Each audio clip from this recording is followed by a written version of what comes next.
Okay, so let's take a review. This started biomolecule.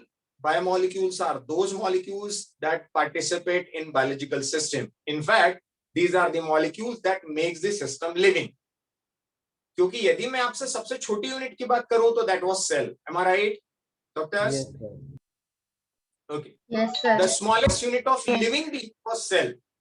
और cell जो है वही पूरे लिविंग का यदि फंडामेंटल है, बेसिक है, तो सेल को लिविंग बना कौन रहा है? मेटाबॉलिज्म. सेल को लिविंग कौन बना रहा है डॉक्टर्स? मेटाबॉलिज्म.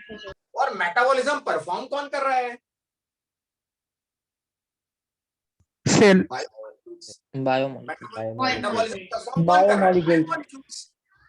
भाई जितनी भी मेटाबॉलिक एक्टिविटीज हो रही हैं वो मेटाबॉलिक एक्टिविटी कौन दिखा रहा है? मॉलिक्यूल्स दिखा रहे हैं. Am I right? Yes, sir. Yes, sir.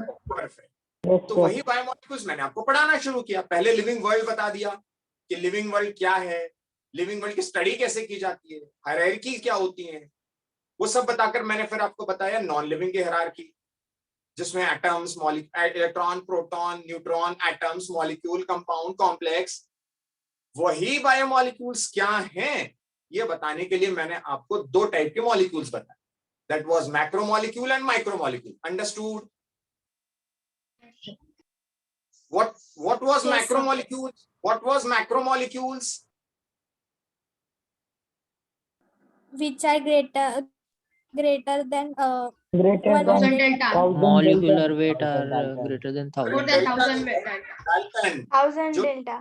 Yes, जो 1000 डेल्टन से मॉलिक्यूलर वेट ज्यादा हो वो मैक्रो, जो कम हो वो micro. Understood? Yes, sir. Perfect. Plus एक ऑर्गेनिक सॉल्वेंट भी हमने लिया था. कोई बता सकता है कौन सा solvent? CL3CCOOH. Trichloro acetic acid. और उससे हमने क्या किया? उसको डिसॉल्व करने की कोशिश की और फिल्टर. भाई जो फिल्टर होकर नीचे आ गए फिल्ट्रेट में वो कौन? Micro. Those which were found in retinant वो कौन? Macro. और इन सब में मैंने शायद एक एक्सेप्शन बताना आपको रह गया. Lipid. इनका एक एक्सेप्शन है लिपिड. लिपिड एक एक्सेप्शन है. क्यों एक्सेप्शन है दोस्तों? क्योंकि लिपिड ये एक्सपेक्टेड है कि इसका मॉलिक्यूलर वेट 800 डाल्टन से कम है. लिपिड का मॉलिक्यूलर वेट 800 डाल्टन से भी कम है. तो but obvious we have to consider it as a micro. Agree? Yes. भाई जो Yes. 1000 डाल्टन से कम है उसे आपको कंसीडर करना पड़ेगा micro. So lipid must be considered as micro क्योंकि उसका 800 डाल्टन से भी कम है. But since it was not present in that filtrate, it was found in retinant. तो ऐसा क्यों हुआ भाई? क्योंकि लिपिड का केमिकल नेचर जो है वो नॉन पोलर. यस.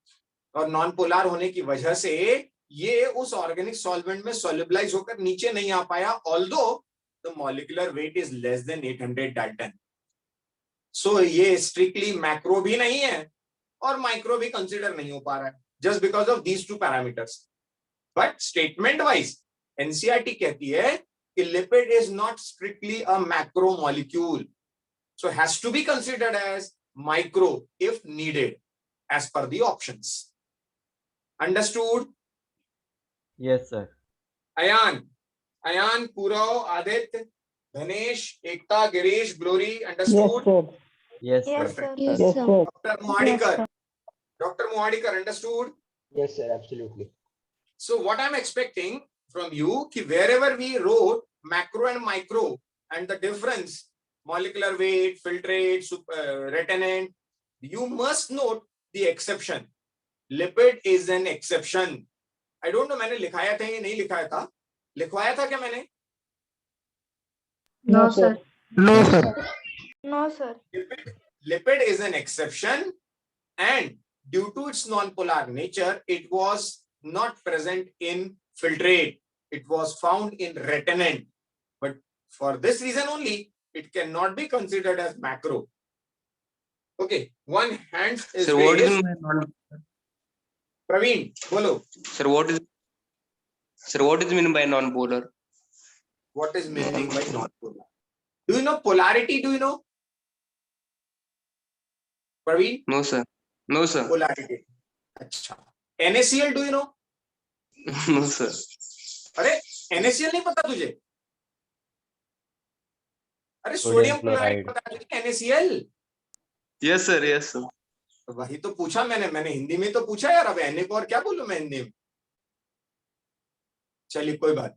तो जब भी पोलैरिटी आती है तो ये अपने आप को डिसोसिएट कर देते हैं, कंपोनेंट अपने आप को सॉल्वेंट में डिसोसिएट कर देते हैं, और जब डिसोसिएट हो जाते हैं तो ब्रेक डाउन होकर नीचे फिल्ट्रेट में आ जाते हैं. कोई नॉन पोलर नेचर दिखा रहा था तो वो नहीं आ पाए. Praveen, Yes, sir. पोलैरिटी मतलब कैटायनिक और एनायनिक टेंडेंसी वो दिखाएगा, नहीं दिखाएगा तो non polar nature. Yes, sir. Understood. अरे वेरी गुड, बहुत बढ़िया. Anyone?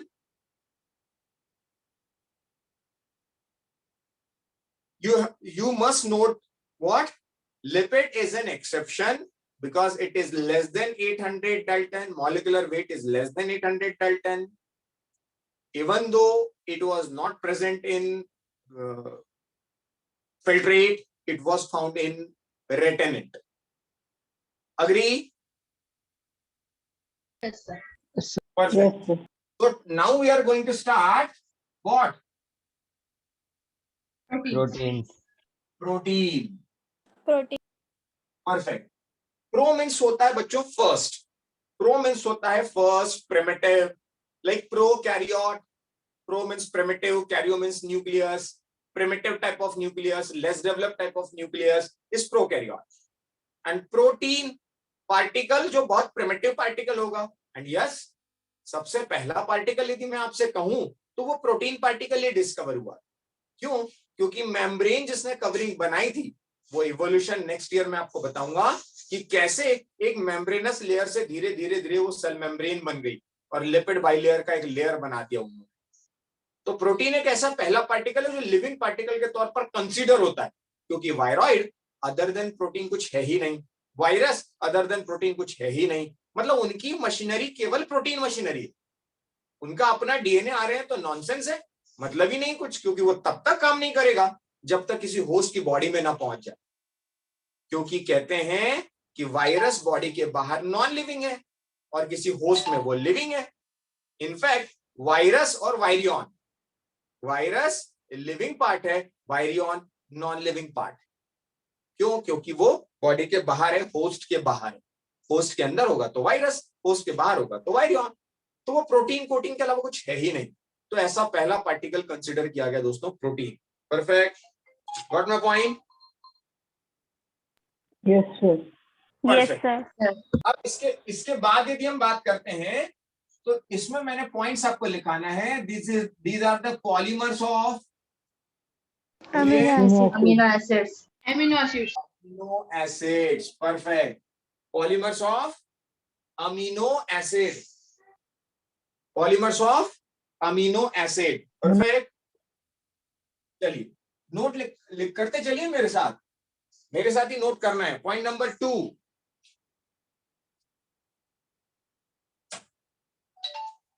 Point number 2, heteropolymers. Heteropolymers means what? Means what? दोस्तों मैंने आपको बताया था अमीनो एसिड मैंने कितने टाइप के बताए थे? अरे 20 टाइप के. परफेक्ट. 20 टाइप के अमीनो एसिड मैंने बताए. अब मैं आपसे यदि कहूं कि नाम कुछ यदि बताऊं, glycine, leucine, isoleucine, proline, valine, tryptophan, glutamic acid, there are so many 20 type of amino acids. In amino acid में यदि मैं कहूं कि ग्लाइसिन जुड़ता जा रहा है, glycine glycine glycine glycine glycine glycine glycine और एक बड़ा मॉलिक्यूल बना रहा है, तो वो तो होमोपॉलीमर हुआ ना, क्योंकि एक ही जैसी मोनोमेरिक यूनिट्स है. भाई ग्लाइसिन तो ग्लाइसिन ही ग्लाइसिन, ल्यूसीन तो ल्यूसीन ही ल्यूसीन. लेकिन ये ऐसा होता नहीं, क्योंकि प्रोटीन मल्टीपल अमीनो एसिड से बना होता है. Leucine plus isoleucine plus glycine plus fluorine plus valine plus tryptophan plus glutamic acid in that way. So it is what? Heteropolymer of amino acid. Understood? Are understood? Yes, sir. Yes, sir. Yes sir. आवाज नहीं आ रही, सो गए क्या? Okay, next point, जैसा कि NCERT कह रही है, NCERT statement, let me check.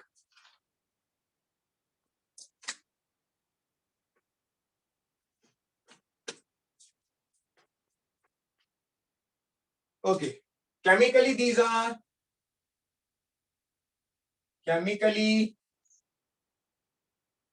are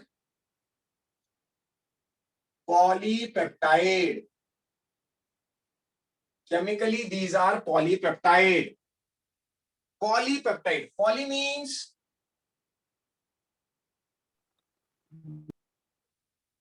many and peptide means peptide bond. सो जब बहुत सारे बच्चों पेप्टाइड बॉन्ड जुड़ जाते हैं तो उसे कहते हैं पॉलीपेप्टाइड। अब वो कैसे बनते हैं, है ना, वो भी मैं आपको बताऊं। प्रोटीन के बनने के पीछे यदि केमिस्ट्री की मैं बात करने लगूं तो अमीनो एसिड किसके पॉलीमर हैं ये? Amino acids. Amino acid. और एक अमीनो एसिड का स्ट्रक्चर क्या आपको ध्यान है? मैंने आपको बताया था। Yes, sir. Yes, sir. Amino group It and is Amino carboxylic group group. and carbon. It is cationic. Agree? Yes, Yes, sir. sir. Yes. So one more amino acid I should take, NC, है ना? एक carboxylic group ले लिया, एक amino group ले लिया, और बाकी तो दूसरा ही होगा, इससे मुझे कोई कंसर्न ही नहीं। N और C, understood? Yes, sir. I cannot take it similar, क्योंकि मैंने क्या कहा है, ये क्या है? Heteropolymer. Heteropolymers. मैं यहाँ पर यदि अमीनो एसिड ले रहा हूँ glycine, I cannot take it glycine. I had to take glycine, leucine, isoleucine, proline, valine and what not. Am I right, Ekta? Yes, sir. Ekta madam, am I right? Yes, sir. Then there will be a bond between N terminus of an amino acid and C terminus of an amino acid. This is which bond? Peptide bond. Peptide bond. मतलब ये चीज मैंने क्यों आपको बताई, because आपको इस diagram से ये तो समझ में आ गया कि एक अमीनो एसिड का अमीनो ग्रुप अगले अमीनो एसिड का कार्बोक्सिलिक ग्रुप, फिर उसका अमीनो ग्रुप नेक्स्ट का कार्बोक्सिलिक, फिर उसका अमीनो नेक्स्ट का कार्बोक्सिलिक, मतलब N और C इनके बीच में एक बॉन्ड बन रहा है। That bond is what? Peptide Peptide bond. bond. Peptide bond. लेकिन यार पेप्टाइड बॉन्ड की मैं बात करूं तो इधर पे NH2 है, इधर पे COOH है, तो मैं इसको ऐसा लिखने के बजाय ऐसा भी तो लिख सकता हूं, C1CN1, C2CN2, क्योंकि पहला अमीनो एसिड, दूसरा अमीनो एसिड, C3N3, C4N4। चलेगा दोस्तों? Yes, sir. Yes, sir. और इसके बीच में मैंने एक बॉन्ड बना दिया। This bond is what? Peptide bond. इसको मैं अलग से लिखूं ताकि थोड़ा सा अलग तरीके से बनाऊं ताकि आपको समझ में आए।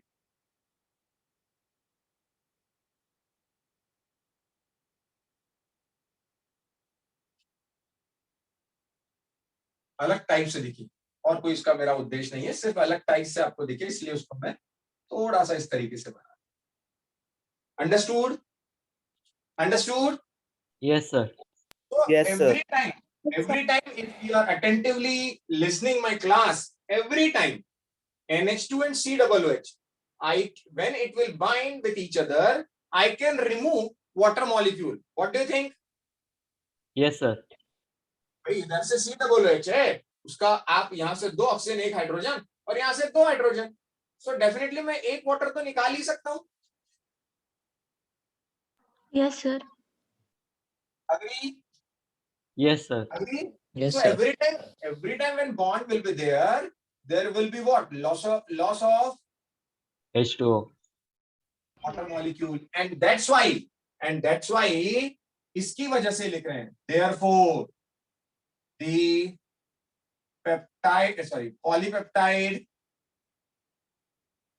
polypeptide and protein formation is known as, anyone? Dehydration synthesis. Perfect. कौन बोला? Purav. Sir, can it also be called condensation polymerization? Yes, Dr. Moadikar, perfect. I should say dehydration synthesis or condensation reaction. चलेगा?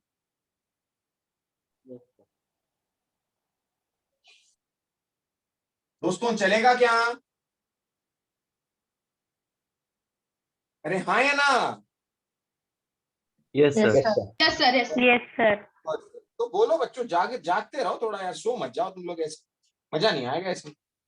चलिए कोई बात। So when this peptide bond is synthesized, अब इसमें जो समझने वाली बात, पॉइंट नंबर 4 को मैं कंटिन्यू करूं क्योंकि ये तो केमिस्ट्री हो गई। समझने वाली जो बात है उसमें आपको ये ध्यान रखना है कि when peptide bond is formed, water molecule is releasing. So क्या मैं आपको ये कहूं कि इस पूरी चेन का नाम जिसमें 3 बॉन्ड है, इसको क्या कहूं मैं? मोनोपेप्टाइड, डाइपेप्टाइड, ट्राइपेप्टाइड या टेट्रापेप्टाइड? Tetrapeptide. Tetrapeptide. कोई भी न्यू स्टूडेंट उसको क्या बोलेगा? सर 1, 2 और 3। So the polypeptide should be named tripeptide, but it is wrong. It should be known as tetrapeptide because the name of the polypeptide chain is not based on the number of peptide bond, but based on the number of amino acid residues. So what I should write? Name of polypeptide chain is based on what? Number of amino acid and not based on number of bonds. Amino acid residues मतलब unit है ना, residues मतलब unit, and not on the basis of the peptide bond numbers.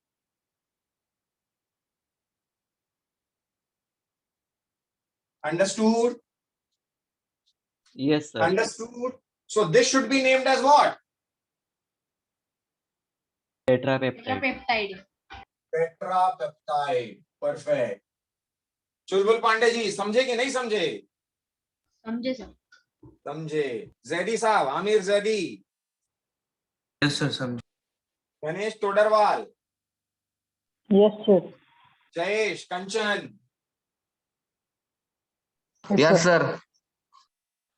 सूरज, श्लोक, दिनेश शिंदे, संकेत, समृद्धि शिरापुरे. समझे कि नहीं? Yes, sir. Perfect. Sai Kharde. Yes, sir. अब structure of protein. Structures are primary, secondary, tertiary and quaternary. 4 type के स्ट्रक्चर अवेलेबल हो सकते हैं दोस्तों. प्राइमरी तो यही है, प्राइमरी को तो लिखने की जरूरत नहीं मुझे. मैं यदि हेडिंग डालूं प्राइमरी स्ट्रक्चर, यहां से शुरू करता हूं. प्राइमरी स्ट्रक्चर, इसको तो मुझे कुछ लिखना ही नहीं है. इसमें तो मुझे बस क्या करना है, N1C C1, मैंने यहाँ C1 C N1 जो भी लिखना है आपको, कार्बोक्सिलिक और अमीनो जैसा ले लो. फिर बॉन्ड N2C C2, फिर बॉन्ड N3C C3, फिर बॉन्ड N4C C4, फिर बॉन्ड N5C C5, फिर bond. Like this. What do you think? Agree? Yes, sir. This is straight line structure. So primary structure is known as what? Straight line structure. Straight line structure. Structure. लेकिन यार दोस्तों ये सोचो कि यदि मुझे आपको एक और ऐसा स्ट्रक्चर बनाना हो जबकि अमीनो एसिड की संख्या ही 20 हो, क्या आप इस व्हाइट बोर्ड पर उसे अकोमोडेट कर सकते हैं 20 अमीनो एसिड को? No, sir. No, no, sir. But I can. मैं कोई विद्वान नहीं हूं, तो साइंटिस्ट ने बताया इसलिए मैं भी कर पा रहा हूं. मैं कोई विद्वान नहीं है ना, मैं तो आपको बता रहा हूं कि कैसे होगा. देखिए N1C C1, N2C C2, N3C C3, N4C C4, N5C C5, N6C C6, like this, N7C C7, like this. अभी जितने में 5 बैठ रहे थे मैंने कितने बिठा दिए? 7. 7. तो इसका मतलब तो ऐसा हुआ ना कि ठीक वैसे ही स्थिति यार, हर बार बच्चों को हर बैच में बताता हूं कि घर में कार है अपने, कंफर्टेबली 4 लोग बैठ पाते हैं, पापा ड्राइव कर रहे हैं, मम्मी, ब्रदर, सिस्टर आराम से बैठ जाते हैं। कोई एक आध और रहा तो जरूर और बैठ ले, लेकिन घर पे कुछ गेस्ट आ गए और अब मेंबर हो गए टोटल 7, तो अब एक ही गाड़ी में जाना है, कहां दूसरी गाड़ी की व्यवस्था करें? तो क्या करते हैं, 7 लोगों को भी वो गाड़ी अकोमोडेट कर ले। कैसे? जो पीछे बैठने वाले हैं वो कैसे बैठते हैं? दीदी थोड़ा आगे, भैया थोड़ा पीछे, नानी थोड़ा आगे हो जाओ, मौसी थोड़ा पीछे हो जाओ। दैट मीन्स वो एडजस्टमेंट करके आगे पीछे। लेकिन उस आगे पीछे की अरेंजमेंट में बहुत अच्छी बात क्या होती है, जो पहला बंदा बैठा है उसका एक शोल्डर तीसरे के शोल्डर से मैच टच होने लगता है। एम आई राइट? Yes, sir. भाई जाहिर सी बात है ना, जो आगे शिफ्ट हुआ है उसका घुटना और जो सेकंड नंबर पर या थर्ड नंबर पर जो आगे आया है उसका घुटना, क्योंकि वो दोनों आगे आए हैं, बीच वाला पीछे गया है। तो जो बीच वाला पीछे गया है और जो 4th पोजीशन पे पीछे गया है, दोनों के शोल्डर के बीच में एक बॉन्ड बनने लगता है, और सामने जो 2 बैठे हुए हैं उनके दोनों के घुटनों के बीच एक बॉन्ड बनने लगता है और एक स्टेबिलिटी आ जाती है और कोई गिरता ही नहीं। मतलब फॉर एजम्पशन मैंने आपको एक तरीका बताया कि इस जिगजैग बैठने से उतनी ही जगह पर जितने में स्ट्रेट लाइन में आप 5 अमीनो एसिड अकोमोडेट कर रहे थे, there are more accommodations. Agree? Yes, sir. Agree? Yes, sir.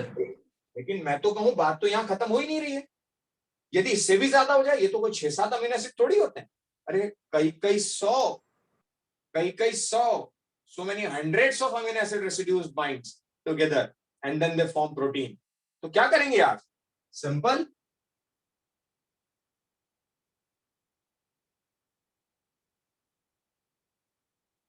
I hope you understood. One is plus, one is minus. Understood? Understood? Yes, What sir. I did? Yes, What I sir. did? Like this. Coiling. Agree? Yes, sir. Yes, sir. Therefore, this secondary structure is explained in 2 ways. One is alpha helix and Beta one is helix. beta plated. One is alpha helix and one is beta plated. Alpha helix is like this.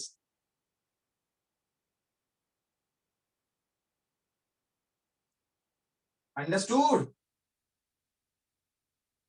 नीचे का दिख नहीं रहा है आपको, just minute.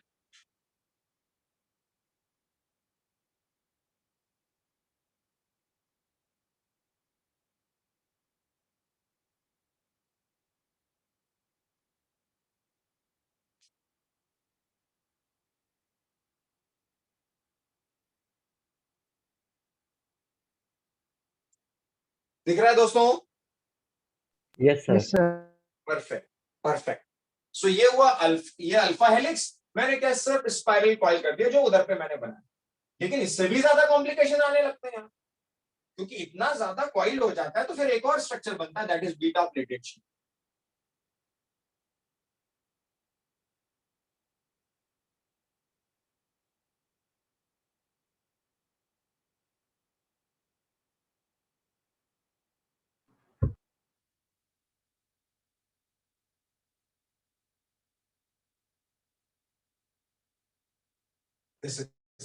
थोड़ा सा plate like structure दिख रहा है? अरे Yes, भाई, sir. this is the chain. Yes, This sir. is the polypeptide chain. Then this is hydrogen bond. Again polypeptide chain. Then again bond. Then again polypeptide chain. Then again bond. Then polypeptide chain. Then again bond. So यहाँ पर ऐसा structure बन जाता है और ये बीच के जो हो जाते हैं इसको कह देता है बन हाइड्रोजन बॉन्ड। ये बनाता है हाइड्रोजन बॉन्ड, जिसको मैं इधर लिख देता हूं नीचे। This is what? Hydrogen bond. Hydrogen bond दिख रहा है कि नहीं दिख रहा है? नीचे लिखा हुआ नहीं दिख रहा है शायद.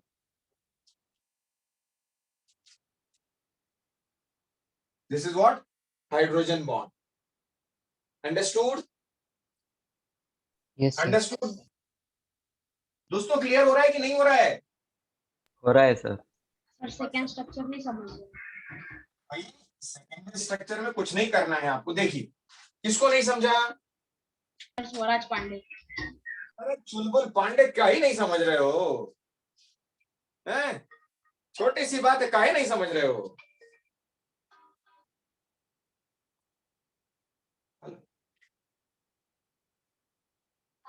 हाँ जी मैडम, मैं 6:30 बजे आपसे बात कर पाऊंगा अभी क्लास में. ओके पांडे जी सुन रहे हैं? Yes sir. चलिए पांडे जी, मैंने आपसे कहा एक सिंपल लाइन थी, अब इसको मैंने ट्विस्टेड कर दिया. अग्री? इसको मैंने खड़ा कर दिया. Agree? This is alpha helix, this is alpha helix. ये और ज्यादा ट्विस्टेड हो जाए, ये और ज्यादा ट्विस्टेड हो जाए तो मैंने क्या बना दिया? एक और स्ट्रक्चर बना दिया.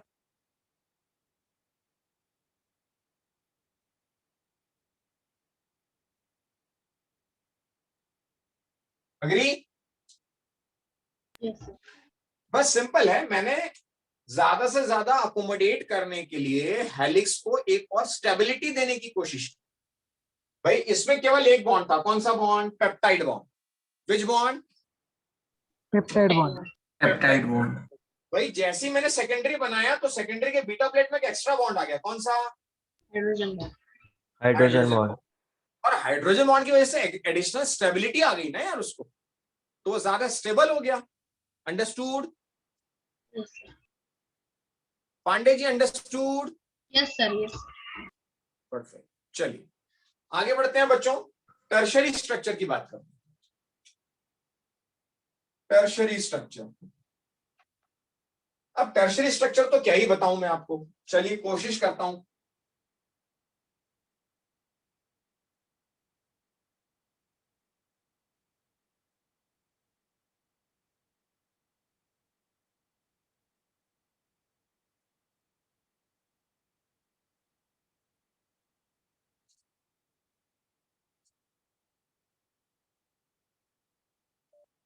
ये इतना ज्यादा ट्विस्टेड हो गया कि समझ ही नहीं पड़ रहा है कि कौन कौन से बॉन्ड इसके बीच में बने हुए हैं, क्योंकि इतनी ज्यादा कॉम्प्लेक्सिटी उसमें आ गई है, इतने ज्यादा अल्फा हेलिक्स उसमें आ गए हैं कि वो एक उलझे हुए धागे की तरह. पतंग उड़ाने का मांझा देखा है आपने?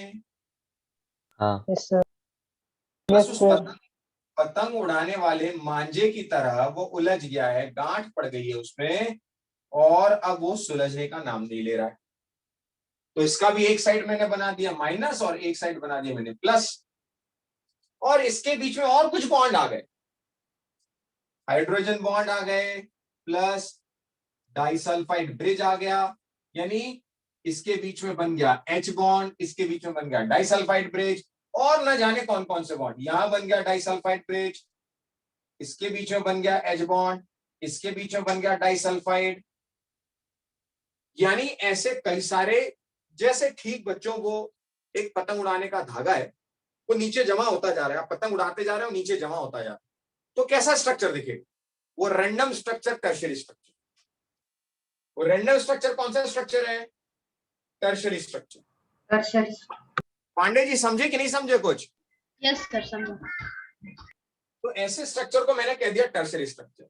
लेकिन प्राइमरी स्ट्रक्चर में केवल एक बॉन्ड था, कौन सा? पेप्टाइड. Peptide. सेकेंडरी में कौन सा बॉन्ड आया? हाइड्रोजन. हाइड्रोजन. और टर्शियरी में बॉन्ड ही बॉन्ड आ गए. Anyone can tell me? Disulfide bond and hydrogen bond. Bonds in tertiary. Number 1 पहला बॉन्ड है भैया पेप्टाइड, वो तो रहेगा ही रहेगा. दूसरा बॉन्ड है हाइड्रोजन, वो सेकेंडरी में भी आ गया था. तीसरा रहेगा डाइसल्फाइड ब्रिज, सल्फाइड को लिख दिया मैंने S और S, डाइसल्फाइड, जो एडिशनल स्टेबिलिटी दे दिया। चौथा आया आयोनिक। आयोनिक बॉन्ड, उनके बीच में कई सारे आयोनिक बॉन्ड हो जाते हैं। एक और बनता है जो थोड़ा वीक होता है, लेकिन बॉन्ड तो है ही, वीक वॉन्डरवॉल इंटरैक्शन, वैंडरवॉल। अभी केमिस्ट्री में पढ़ोगे वैंडरवॉल बॉन्ड। तो इस तरह से बहुत सारे बॉन्ड आकर उसको एडिशनल स्टेबिलिटी दे देते हैं, किसको, टर्शरी स्ट्रक्चर। तो ये सब बताने के पीछे मकसद था कि नीट में सवाल आएगा, what is the stability order, which protein structure is most stable among these four, what do you think, what do you think, Fourth one. अरे what do you think, which one is more stable? Fourth one. Fourth one fourth one. कहते हैं quaternary structure. कौन सा structure? Quaternary. Quaternary. Quaternary. देखिए इसको ऐसे मैं लिख दूं, order of stability, order of stability, order of stability. Order of stability क्या कहता है? Quarter is more stable then tertiary, is more stable then secondary, is more stable then primary. क्यों ऐसा लिखा मैंने? क्वार्टरनरी स्ट्रक्चर मैंने आपको बताया ही नहीं और लिख दिया। अब क्वार्टरनरी स्ट्रक्चर में क्या ही बताऊं, जब टर्शरी ऐसा समझ में नहीं आ रहा है कैसा कैसा स्ट्रक्चर बना हुआ है, तो quaternary can you imagine the most complicated, जिसका एग्जांपल है anyone, anyone, haemoglobin. Haemoglobin protein जो होता है बच्चों, वो क्वाटरनरी स्ट्रक्चर होता है। इतना कॉम्प्लिकेटेड है, इतना कॉम्प्लिकेटेड है कि हजारों, कई कई हजार अमीनो एसिड जुड़ते ही जाते हैं, जुड़ते ही जाते हैं, जुड़ते ही जाते हैं। इतना कॉम्प्लिकेटेड स्ट्रक्चर है हीमोग्लोबिन। और आपके जितने भी most of the protein nature में पाए जाते हैं, most of the protein present in nature, they had which structure? Tertiary, most of the protein. और मैं आपको काम की बात बताऊं, नीट का सवाल बताऊं, because of this tertiary structures only, because of this tertiary structures only, there are some pockets and services forms. कुछ pockets और services बनते हैं, जैसे ये space, जैसे ये space, जैसे ये space। दिख रहा है आपको space? दिख रहा है space? और बहुत सारे space बना रहा हूं, देखिए। You got my point? What I mean to say? Yes, sir. Are structures, these are sockets, these are points. I hope you understood. yes sure And almost all enzymes are tertiary in nature. Almost all enzymes are tertiary in nature. Do you understand? Yes. और primary और secondary usually रहता ही नहीं, क्योंकि इतना stable वो होते ही नहीं। But still secondary के कुछ एग्जांपल्स आपको एनसीईआरटी में शायद दिए हो, पूरा हो। कुछ लिखे हैं अपन ने सेकेंडरी के? No sir. अरे लिखे होंगे भाई, एक्टिन, मायोसिन, केराटिन, जो लास्ट बैच से इस बैच में आए हैं उनके पास लिखे होंगे एग्जांपल्स। नहीं सर, नहीं लिखे थे। ओके, लेट मी चेक, मैं लिखा देता हूं आपको।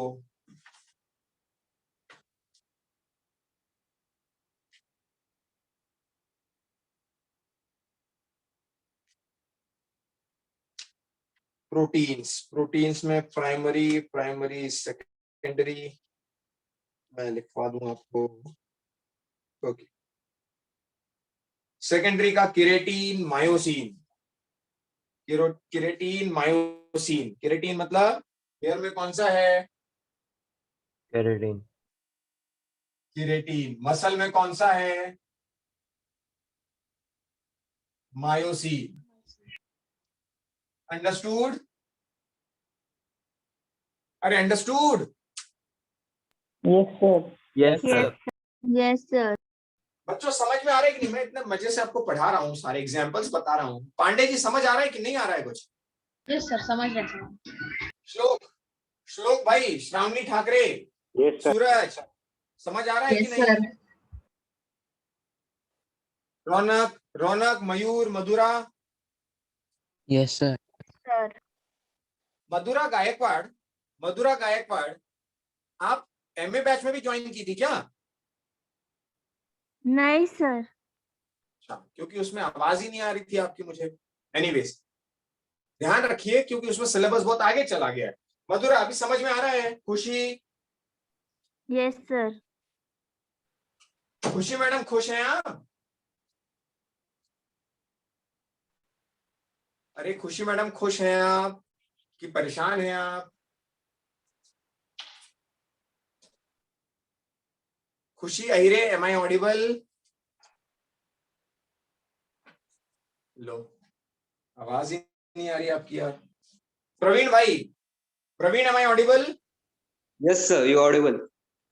और प्रवीण भाई, आप कॉन्फिडेंस बढ़ रहा है थोड़ा कि नहीं बढ़ रहा है? बढ़ रहा है सर. A1 पे कैसी हालत हो रही थी? सर ये नहीं मिल रहा, सर वो नहीं मिल रहा, ये समझ में नहीं आ रहा, वो वीडियो नहीं मिल रहा.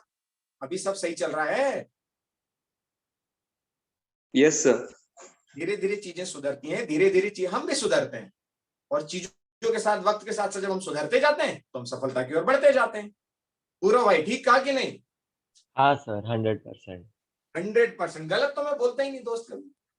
जब से पैदा हुआ तब से गलत नहीं बोला, ऐसा पेरेंट्स बताते हैं मेरे को. अग्री?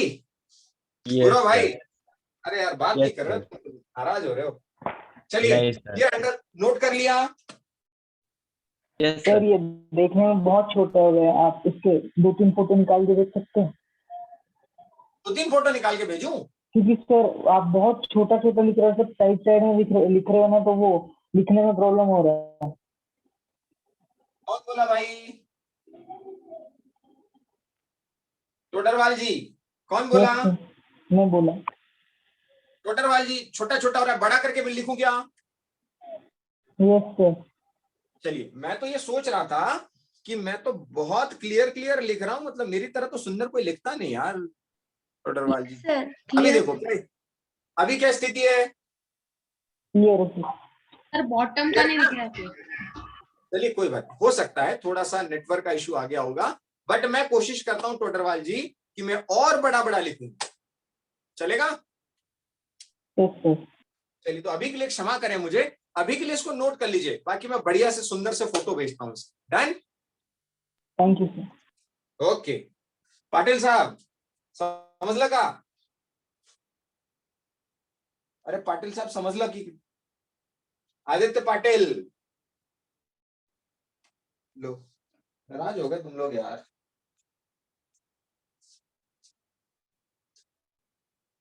अरे पाटिल साहब बैठे हो कि निकल लिए कहीं चाय कॉफी? पाटिल साहेब, यस सर. अरे ऐकताय की निघाले कुठे? ना सर, आहे नाही सर. Are you there? हाँ यस सर, नेटवर्क का इशू हो जाता है सर अंदर ही. ये नेटवर्क, यही तो समस्या हो रही है, नेटवर्क का इशू हिंदुस्तान में. यही करो यार. Excuse me, sir. हाँ एक्सक्यूज बोलो. Can MCQs be made on types of structures? As in, give us 2-3 structures and ask us to identify which one of them is correct. Doctor Muhadikar, is this you? Yes, sir. हाँ, please repeat the question. Sir, can MCQs be made on type of bonds? Meaning they'll give us 3 to 4 structures and ask us which of them is correct. No, not exactly, but yes, the question may be asked. Question may be asked on what? Do you know?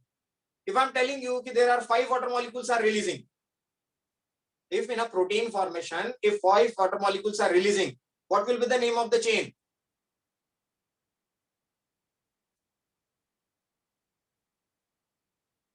Dr. Muadikar, if 5 water molecules are releasing, what will be the name of the chain? Pentapeptide. Hexapeptide. Dr. Muadikar. Sir, 5 Arey. should be penta, right?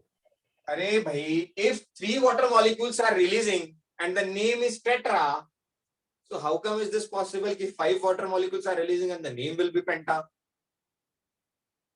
Dr. Muadikar, understood? Yes, sir.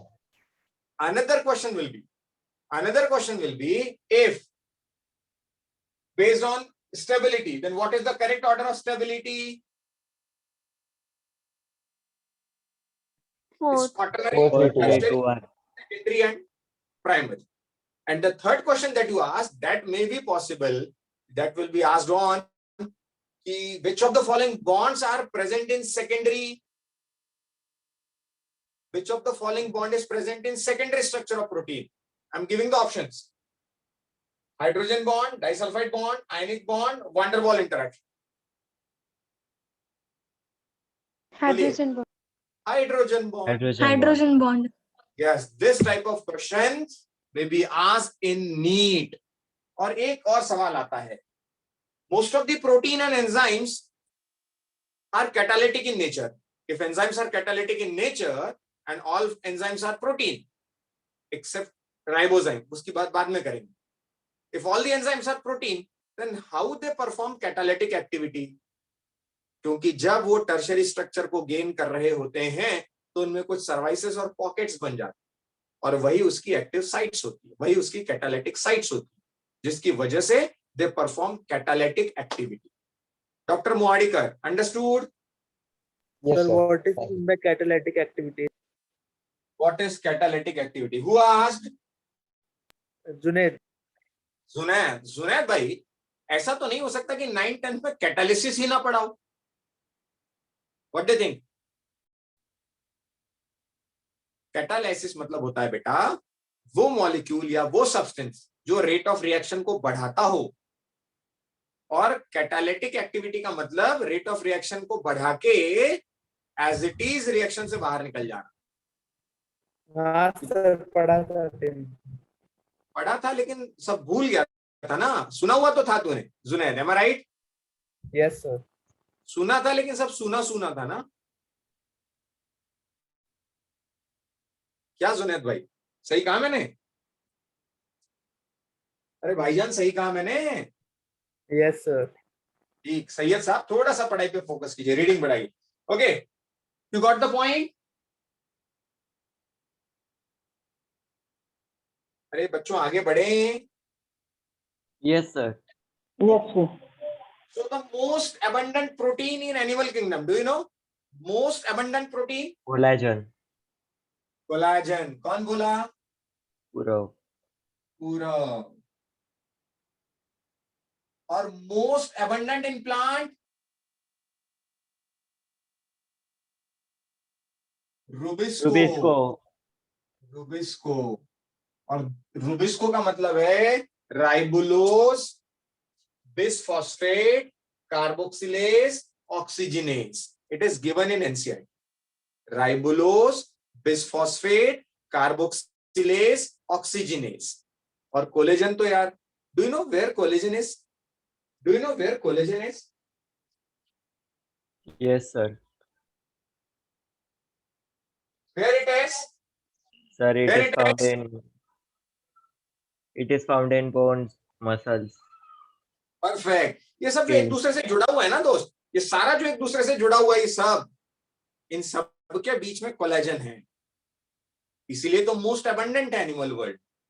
और ऐसा ही plant में photosynthesis के लिए लगने वाला enzyme, क्योंकि plant है तो फोटोसिंथेसिस तो करेगा. Most abundant enzyme is RuBisCO. Understood?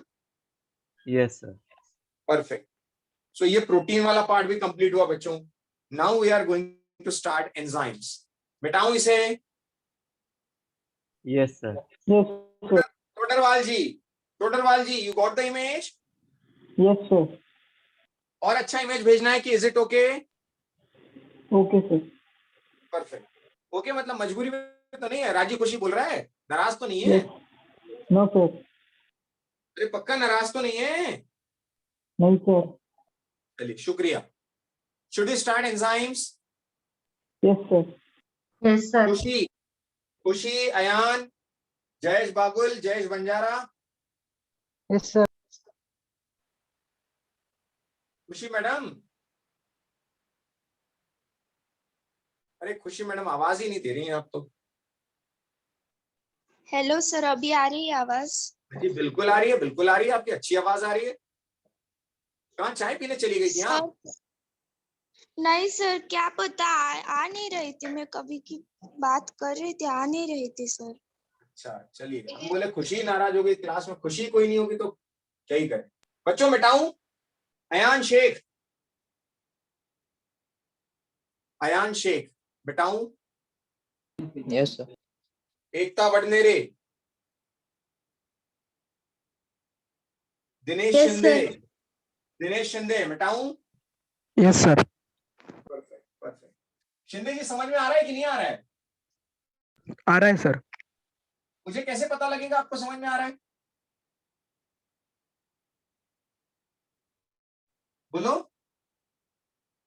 अरे मुझे कैसे समझ में आएगा कि आपको समझ में आ रहा है? सर क्वेश्चन पूछो ना। क्वेश्चन पूछता हूं। एक और तरीका भी तो हो सकता है शिंदे साहब, बोलूं? बोलो आपको सर। लग रहा है रेजोनेंस में कि नहीं लग रहा है? लग रहा है सर। इस तरीके से कभी प्रोटीन पढ़ा था क्या आपने? नहीं सर। नहीं पढ़ा था। आपको अच्छा लग रहा है ना? Yes sir. तो यार भैया दोस्त, एडमिशन तो करवा ही नहीं रहे हो दोस्तों के अपने, हैं? अकेले ही पढ़े जा रहे हो, अकेले ही ज्ञान लिए जा रहे हो, दोस्तों को किया भेजा ना तुमने सर। रेजोनेंस में? हाँ सर। अरे वाह, वेरी गुड। क्या खाएगा बोल? कुछ नहीं सर। एंजाइम्स। अच्छे पढ़ रहे हो बच्चे तो अच्छे अपने दोस्तों को जमा करो, बढ़िया अपने टॉपर्स का एक बड़ा ग्रुप बनाओ, अपने क्लास के लोगों को इंक्लूड करो, तो कंपटीशन अच्छे से हो। और कंपटीशन अच्छे से होगा तो मजा आ जाएगी। जब एक दूसरे के साथ कंपटीशन होता है, स्कोर तेरा कितना मेरा कितना, फिर मैं इतना आगे तू उसमें आगे, फिर एक और भावना आती कंपटीशन, फिर स्कोर जब टैली होते हैं तब और मजा आता है। तो ऐसा बढ़िया से अपना एक ग्रुप बनाओ 2 साल के लिए, और बाकी सब चिल्लर छोड़ दो, अपने जैसे बढ़िया से लोगों को तैयार करो और उनके साथ कंपटीशन करो। ठीक बोला शिंदे साहब? Yes sir. चलिए, एंजाइम्स अगला पॉइंट है बच्चों अपना, enzymes. Enzymes are those biocatalyst, see pen down कीजिए और स्टेटमेंट सुनिए। Enzymes are those biocatalyst that enhance the rate of reaction. सारे शब्द अपने आप में question. Enzymes are those biocatalyst, मतलब अपने आप में एक नाम आ गया biocatalyst. Enzyme in vitro condition में काम नहीं करता था, नई रिसर्च उसको टेस्ट ट्यूब में भी करवा रही, बात अलग है। Enzymes are those biocatalyst that enhance the rate of reaction, that enhance the rate of reaction. कभी कम नहीं करता रिएक्शन को, हमेशा बढ़ाता है। तो 2 सवाल तो यही बन गया, आधी definition. Enzymes are those biocatalysts that enhance the rate of reaction by lowering down the activation energy barrier। ये कैसे कम करता है? तो एक्टिवेशन एनर्जी बैरियर को कम करके रेट ऑफ रिएक्शन को बढ़ाता है।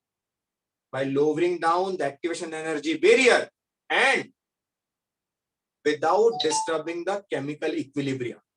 कितनी बातें बोल दी मैंने, लिख लेते हैं यार, लिख लेते हैं बिना कंफ्यूजन। क्या लिख लेते हैं? Enzymes are those biocatalysts that, मेरे साथ लिख रहे हैं आप, that Yes sir. enhance, अभी ठीक लिख रहा हूं डॉक्टर टोडरवाल? Yes sir. और बड़ा लिखूं क्या? No sir. Enhance the rate of reaction, enhance the rate of reaction। Reaction मेरी लिखने की ऐसी आदत है, मैं पूरा लिखता हूं। Reaction by lowering the activation energy and without disturbing the chemical equilibrium।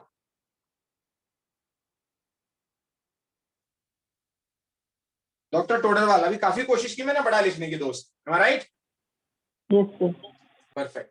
Enzymes are those biocatalysts that enhance the rate of reaction by lowering down the activation energy and without disturbing the chemical equilibrium। इन सारे questions के जवाब समझ। कि what are catalyst. पहले यहां से शुरू करते हैं। What are catalyst? कैटालिस्ट की दो कैटेगरी हुई दोस्त, एक हुई इनऑर्गेनिक कैटालिस्ट और एक हुई, बोलो, ऑर्गेनिक Organic. कैटालिस्ट। साक्षी धोखा, आप हैं वहां पर? डॉक्टर साक्षी, यस सर। तो मैडम क्या करती रहती हैं? आवाज नहीं आती है आपकी, क्वेश्चंस के आंसर नहीं आते। दो दो तीन तीन बार पढ़ लिया साक्षी आपने, am I right? नहीं सर, दूसरी बार। तो दूसरी बार भी पढ़ रहे हैं तो जवाब आना चाहिए ना। हाँ सर।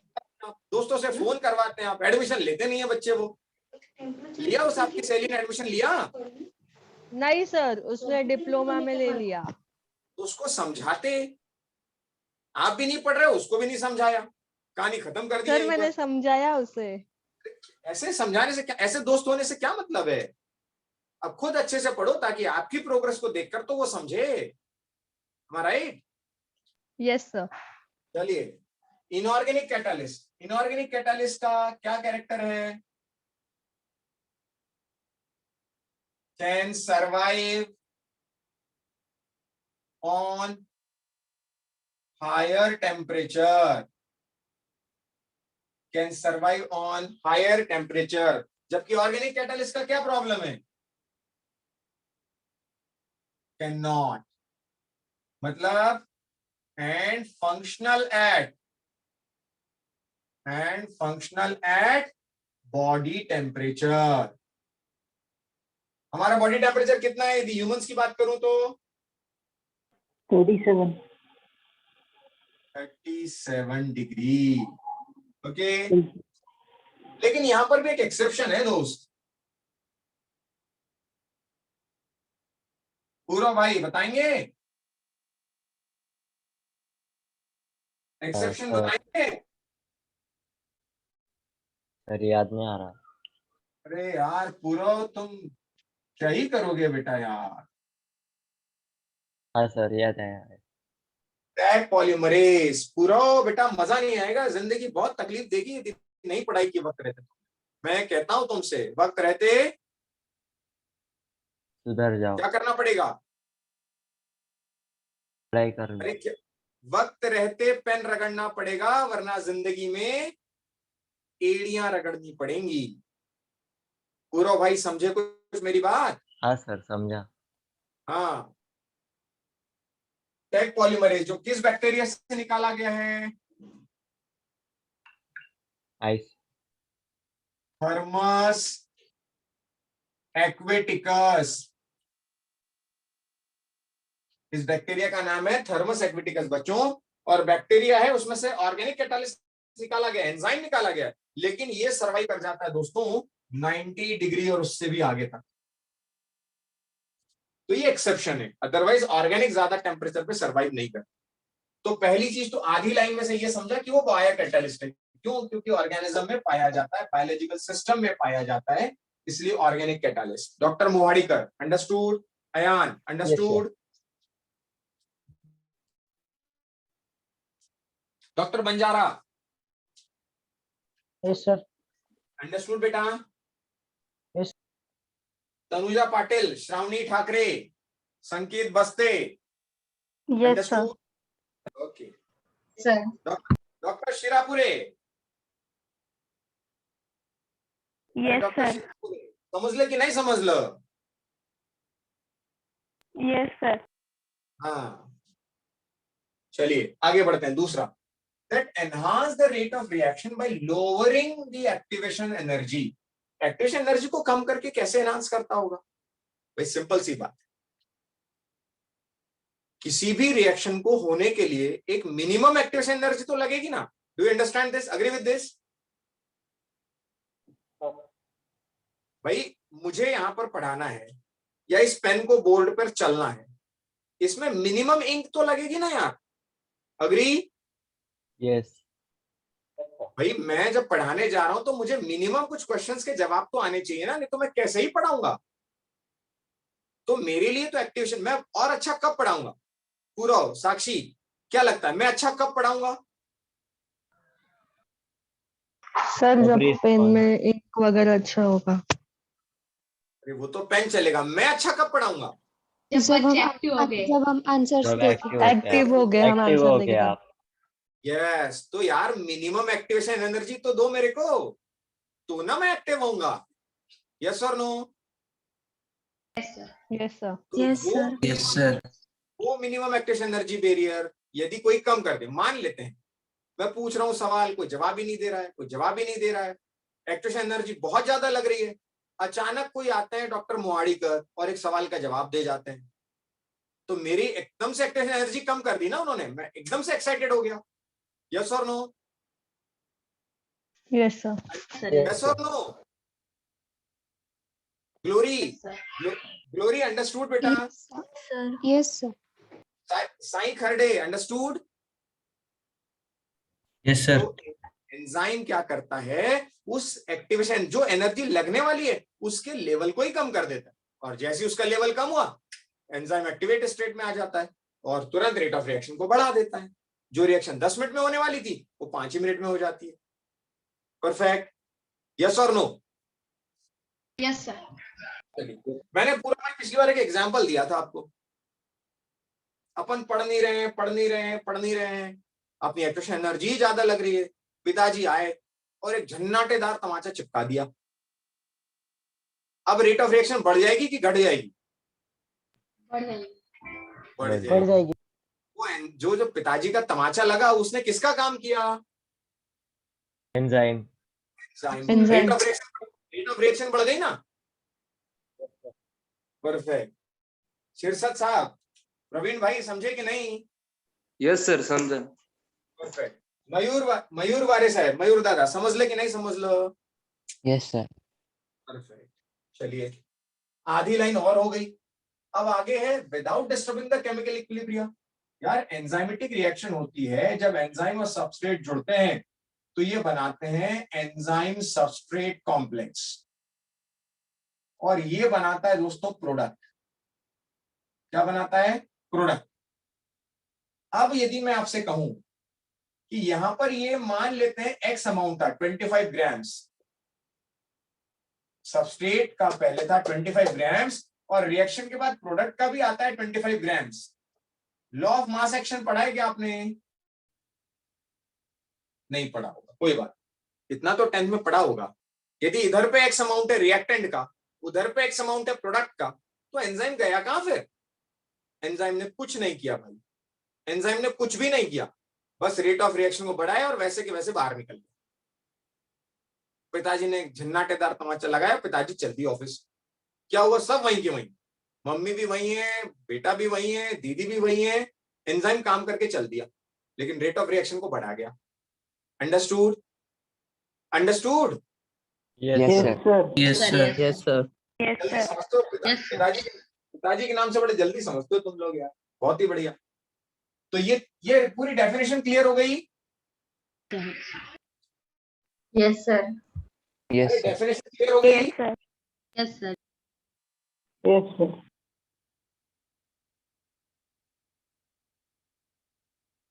चलिए आगे बढ़ते हैं दोस्तों। अब एंजाइम का अपन देखते हैं। अभी मैंने एंजाइम की डेफिनेशन आपको बता दी, अब समझते हैं एनसीईआरटी के हिसाब से। आई थिंक एंजाइम्स में दिया है अब, okay, nature of enzyme action या enzyme mechanism. Enzyme mechanism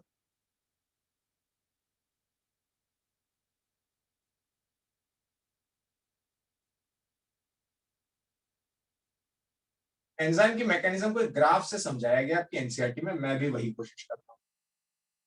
it is x axis, it is y axis, और आपको दिया गया है एक रिएक्शन, यहां बन रहा है प्रोडक्ट। परफेक्ट। और यहां जो प्रोडक्ट बन रहा है उसमें यहां पर दिया गया ड्यूरेशन या प्रोग्रेस, वहां लिखा गया progress of reaction, progress of reaction x axis पर, और वाई एक्सिस पर दिया गया है आपको पोटेंशियल एनर्जी, पोटेंशियल एनर्जी। अब यहां रिएक्टेंट थे कोई, that is A plus B, और जैसे ही ये इतना टाइम ले रही थी, मतलब इसको एक्साइटेड स्टेट में जाने के लिए मिनिमम एनर्जी की रिक्वायरमेंट ये बनी, this is minimum energy required, और तभी वो प्रोडक्ट में कन्वर्ट। अब मैंने क्या किया, एक रिएक्शन उसमें मिला दिया A plus B plus E, enzyme मिला दिया, और जैसे ही दोस्तों एंजाइम मिलाया, ये रिएक्शन हो गई यहां पर और बन गया प्रोडक्ट।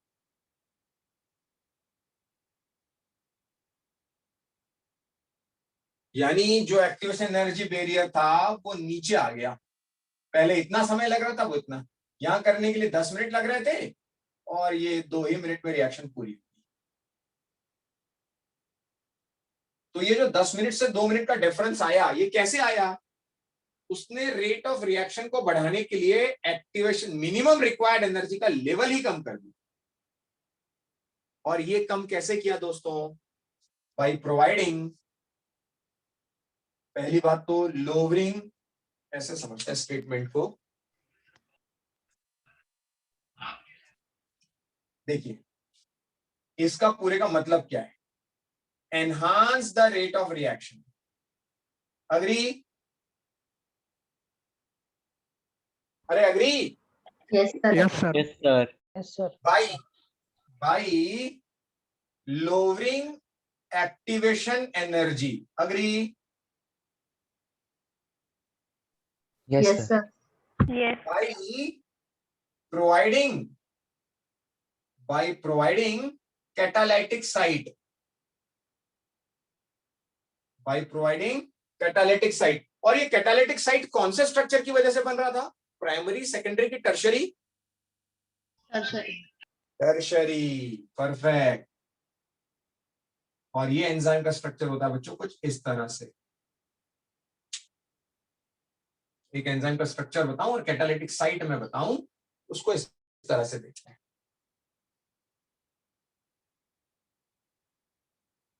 Like this. और ये बन गया क्या? ये साइट, ये मैंने थोड़ा सा प्रोजेक्टेड पार्ट निकाला। This site is what? This site is what? अरे this site is what? Anyone? Active. This is catalytic site, Catalytic site. और इसी का दूसरा नाम एक्टिव साइट। डॉक्टर टोडरवाल दिख रहा है? लेफ्ट में तनुजा पाटिल, Yes, sir. वेदांत दिवारे दिख रहा है? Yes, sir. और इससे जुड़ता है बच्चों सबस्ट्रेट। ये हुआ सबस्ट्रेट और ये हुआ enzyme. Understood? Yes, sir. Yes, sir. Yes, Yes, sir. sir. कितनी सारी चीजें होगी। देखिए आज 7 बजे सेशन भी आपका मैं छोड़ रहा हूँ, 6:30 हो रहा है। कितनी सारी चीजें हो गई। पहले तो कैटालिस्ट क्या है वो हो गया, कैटालिस्ट के बाद एक्टिव साइट्स क्या है वो बता दिया, ऑर्गेनिक इनऑर्गेनिक बता दिए, एक्टिव एनर्जी कम कैसे होती वो बता दिया, और विदाउट डिस्टर्बिंग इक्विलिब्रियम वो भी बता दिया। एंजाइम की डेफिनेशन मैंने पूरी क्लियर कर दी। अब मैं नेक्स्ट क्लास में आपको बताऊंगा एंजाइम क्लासिफिकेशन और factors affecting enzyme activity. Understood? Yes, sir. Yes, sir. आज 7 बजे Yes, बच्चों sir. से, आज 7 बजे Excuse आपका me, sir. सेशन भी है। हाँ बोलिए। Sir, what is that ES complex?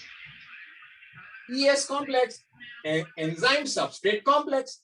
Enzyme और सबस्ट्रेट जुड़ेगा ना, ये एंजाइम है सबस्ट्रेट, तो कॉम्प्लेक्स बनेगा ES complex. Okay, sir. Okay, any doubt in today session? No, sir. Check कर लीजिए, मैं इमेज शेयर करता हूं, but still any doubt just ask me. No, sir. Perfect, perfect. तो मुझे समझ में आने दीजिए कि आपको समझ में आ रहा है।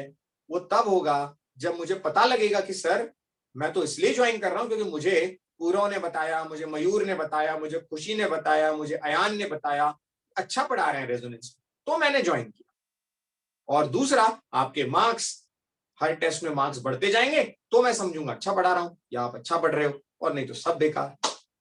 2 मिसाल की बात है बच्चों, बढ़िया से मेहनत कर लो। हम तैयार हैं आप तैयार रहिए बस। Agree? Yes, Yes, sir. sir. Yes, all the sir. Best, see you in the very next class. और जो छुट्टियां हैं वो आप लोगों के लिए नहीं है, जो पहले बैचेस शुरू हुई है उनके लिए छुट्टियां हैं, तो नेक्स्ट वीक में उनकी छुट्टी होगी, लेकिन आप लोगों की क्लासेस लगेंगी। Okay, see you in the very next class on the next week. All the best.